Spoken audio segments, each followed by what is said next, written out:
Good morning, family. I just wanted to come to you guys because I have recently been going through something, and I just wanted to see you guys' view on it, okay? The question that I'm going to start off with is, how much of your happiness do you compromise to resolve an issue? And when I say that, and when I ask that question, I'm asking, a certain percentage of what you do to resolve something is going to not necessarily always make you happy, but it must be done for the sake of the situation, whatever your situation may be. And of course, that plays hand in hand with you being the bigger person. But how much is enough? When is enough enough? And I'm starting to learn that. That's why I say every day is a learning experience. I'm at the point where I don't even care. And I don't want to be selfish, okay? And I'm not instructing you guys and gals to be selfish. What I'm saying is, when you have made an effort, when you have gotten to the place when you're able to make an effort to make things better, and you get no response, like non and void, like a bounce check. Come on, honey. Nope. Let me tell you something. I like money in my account. So when you give me a bounce check, I get pissed off because you was trying to play me. You tried to give it to me pretending like you had some money. And I even took it like an idiot, honey.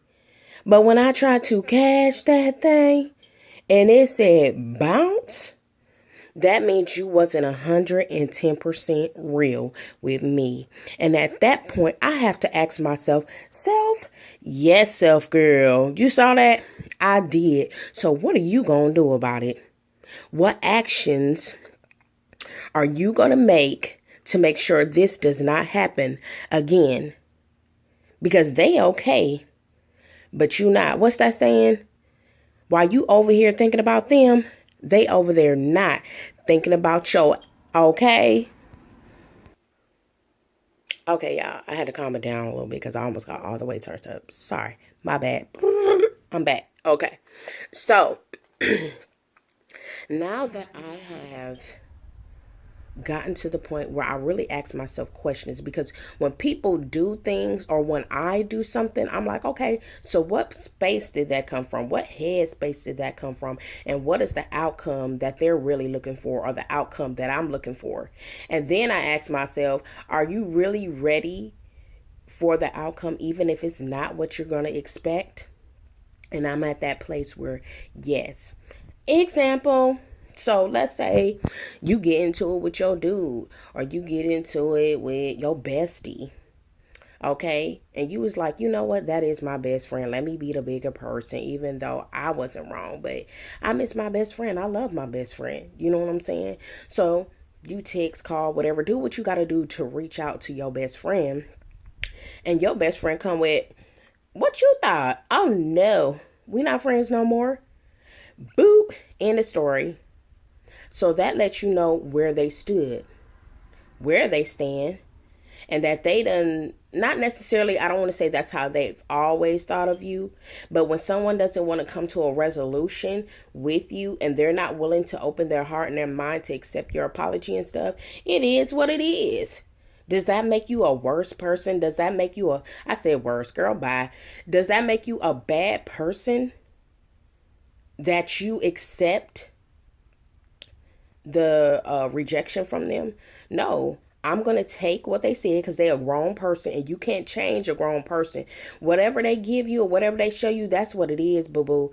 And you better take it, not be a fool, and keep putting yourself in a place to be hurt. And that's what I have learned, because I'm always trying to make sure things have a positive ending. That's for the movies.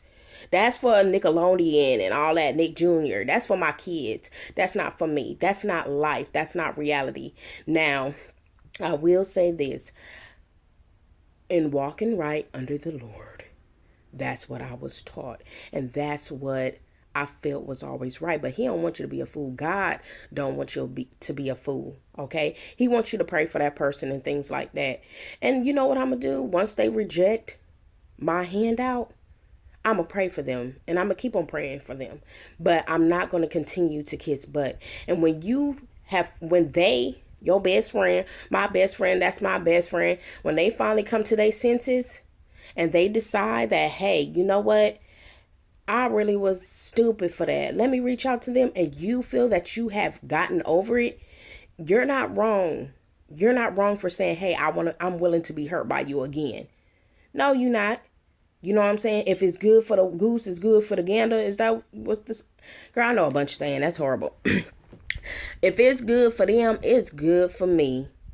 And when I'm good and ready, because I have healed and moved on from this subject, and I guess you have started to deal with it now, don't open an old wound for me, honey. I have healed. I done put a band-aid on that thing, and it's beautiful and shining now. You know what I'm saying? So it is what it is. You guys don't compromise who you are for somebody else. Don't compromise your happiness. If you have been the big person and you're doing things to make moves to make a better conclusion to a situation, don't keep harboring and living in it. Accept what that person is telling you and showing you, especially what they showing you. If they not calling, if they not texting, if they ignoring you and stuff, it is what it is. Move on and be happy with the choice that you have made. Don't be feeling guilty about it or nothing. Girl, please, this is life. Your happiness means more. You have to live for you. And like me, I'm a wife and a mom. I can't be walking around here depressed and sad. Guess what, boo? If you don't want to mess around with me, I don't want to mess around with you. Amen, amen. This Nicole J, my fluffy life. Y'all be blessed. Stay up.